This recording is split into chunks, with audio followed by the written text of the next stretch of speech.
Oke guys, kembali lagi bersama saya di channel Kang Untung. Bagaimana kabarnya teman-teman?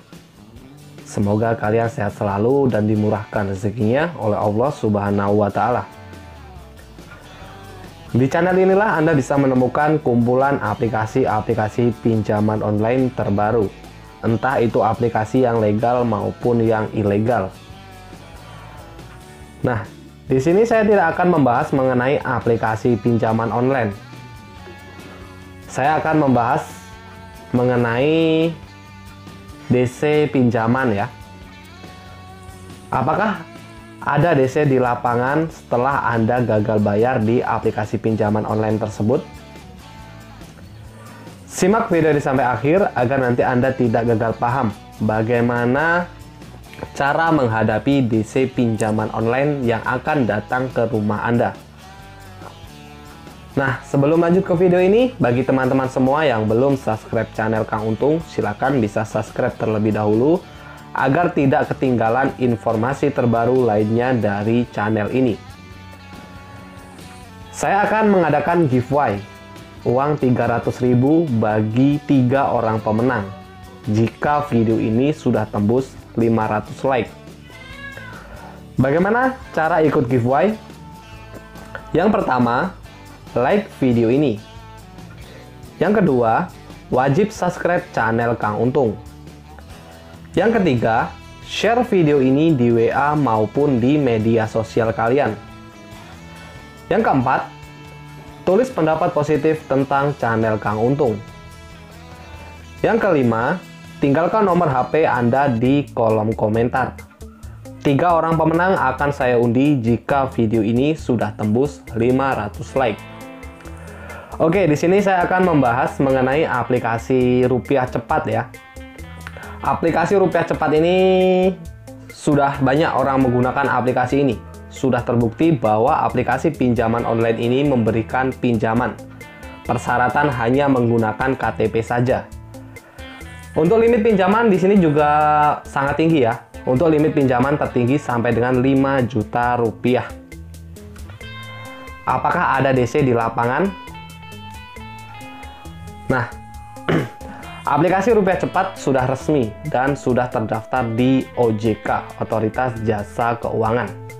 Dalam arti aplikasi ini sudah legal ya teman-teman, dan sudah diawasi oleh AFPI. Jadi Anda tidak perlu ragu lagi mengajukan peminjaman di aplikasi ini. Mengenai DC di lapangan tentang aplikasi rupiah cepat. Tidak semua aplikasi legal mempunyai DC di lapangan. Ingat ya teman-teman, tidak semua aplikasi pinjaman online legal mempunyai DC di lapangan.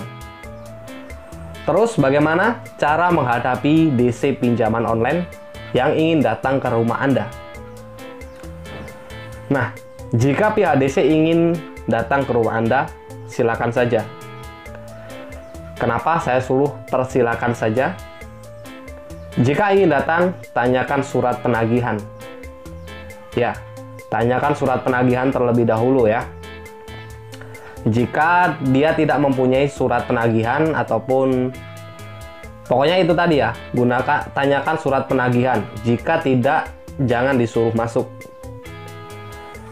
Nah, jika mereka ingin menyita aset Anda, misal Anda ingin disita TV Anda, lemari, jadi laporkan saja ya kepada pihak yang berwajib atau polisi. Nah, di sini jadi nggak usah takut untuk menghadapi DC pinjaman online. Bilang saja jika Anda belum sanggup untuk melakukan pembayaran di aplikasi pinjaman online. Mengenai aplikasi pinjaman online rupiah cepat, yaitu tadi ya, tidak semua ada DC di lapangan. Biasanya ini hanya wilayah Jabodetabek saja ya teman-teman. Lalu apakah misal ini Anda tinggal di daerah yang susah dijangkau ya ataupun pelosok. Nah, ini akan jarang didatangi oleh pihak DC. Mereka hanya menghubungi kontak darurat Anda. Kontak yang dicantumkan saat Anda mengajukan pinjaman. Itu tadi mengenai DC pinjaman online. Semoga Anda terhindar ya yang dari namanya hutang piutang. Mengenai hutang, siapa yang ingin mempunyai hutang? Nah, jadi jika Anda ingin mengajukan pinjaman, sebaiknya gunakan jasa fintech yang sudah disediakan oleh OJK, Otoritas Jasa Keuangan.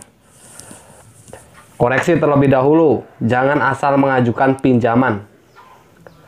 Lalu bagaimana mengetahui ciri-ciri pinjaman online ilegal? Mereka selalu menawarkan pinjaman melalui WA, kadang sponsor Facebook ya. Di Facebook itu ada iklan ya. Jadi jika Anda ingin mengajukan pinjaman, Anda harus koreksi terlebih dahulu sebelum mengajukan. Apakah aplikasi ini benar-benar memberikan pinjaman atau hanya ingin mengambil data kita saja. Jadi usahakan koreksi terlebih dahulu. Ciri-ciri pinjol ilegal, mereka selalu menawarkan pinjaman dengan bunga yang terlalu tinggi, serta jangka waktu pinjaman yang pendek. Tenornya ini kadang hanya 7 hari saja. Nah, contoh ya teman-teman, contoh misal Anda mengajukan pinjaman senilai 2 juta rupiah. Tenornya hanya 2 hari, 3 hari, kadang 7 hari, biasanya 7 hari ya, tenor pinjaman. Itulah ciri-ciri dari salah satu pinjol ilegal. Cara penagihannya bagaimana?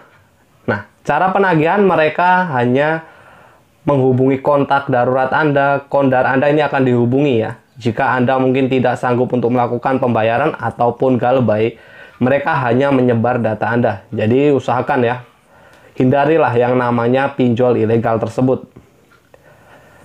Jika Anda belum tahu trik cara mengajukan pinjol ilegal, sebaiknya jangan ya, jangan, hindari saja pinjaman online ilegal tersebut. Oke, kalau teman-teman kurang paham atau ingin bertanya seputaran pinjaman online, silakan Anda bisa berkomentar di bawah ini.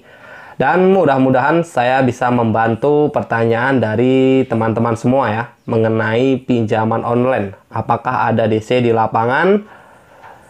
Tidak semua ya aplikasi pinjaman online mempunyai DC di lapangan. Oke, di sini saya akan sharing-sharing tips ya bagi teman-teman yang sering ditolak pada saat mengajukan pinjaman.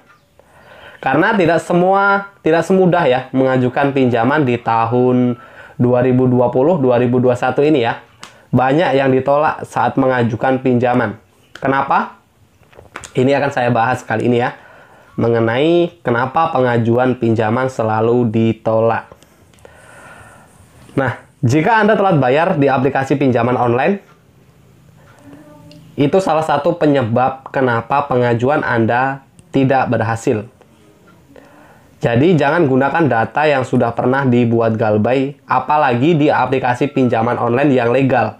Seperti Rupiah Cepat, Akulaku, ini akan susah ya Anda ingin mengajukan pinjaman kembali di aplikasi pinjol lain ya, yang lain. Jadi usahakan gunakan data yang fresh. Oke, saat pengajuan pinjaman. Saat pengajuan pinjaman, ajukan pinjaman di jam kerja. Kenapa saya bilang seperti itu? Kadang ada yang mengajukan pinjaman di jam 9 malam, jam 10 malam. Ini sia-sia saja ya pengajuan pinjaman Anda akan tidak direspon oleh pihak analis. Jadi usahakan ya teman-teman, ajukan pinjaman di jam kerja agar data Anda ini bisa langsung direspon oleh pihak analis. Oke, tentang tips tadi ya. Nah, ada satu lagi teman-teman, mengenai saat pengambilan foto KTP di aplikasi pinjaman online ya. Saat pengambilan foto KTP, saya sarankan usahakan ya, jangan sampai ngeblur apalagi buram. Karena ini akan berpengaruh di pengajuan pinjaman Anda agar cepat disetujui. Jadi usahakan ya, ajukan pinjaman di jam kerja dan isi semua data selengkap mungkin. Itu semua tergantung data Anda. Jika pinjaman Anda tidak berhasil, jangan berkecil hati. Karena setiap harinya, aplikasi pinjaman online membatasi kuota pinjaman. Biasanya hanya 4 atau 6 saja orang yang diberikan pinjaman. Anda bisa mencoba mengajukan pinjaman di aplikasi yang lain ya. Masih banyak kok aplikasi-aplikasi pinjol di Play Store. Tapi tidak semua aplikasi pinjaman online yang ada di Play Store itu sudah legal ya. Jadi ada yang juga yang masih ilegal ya teman-teman. Oke, mungkin itu saja teman-teman yang bisa saya informasikan mengenai ya apa ada DC di lapangan tentang aplikasi pinjaman online rupiah cepat tadi ya. Tidak semua. Jadi jika ada pihak DC yang ingin datang, silakan saja, nggak apa-apa. Tanyakan surat penagihan dan disuruh masuk ya, tentunya disuruh masuk, buatin kopi ya, jangan tegang lah, pokoknya kuatkan mental Anda untuk menghadapi DC pinjol. Terima kasih buat teman-teman semua yang sudah menonton video ini, semoga video ini bisa bermanfaat buat teman-teman semua. Saya akhiri, wassalamualaikum warahmatullahi wabarakatuh.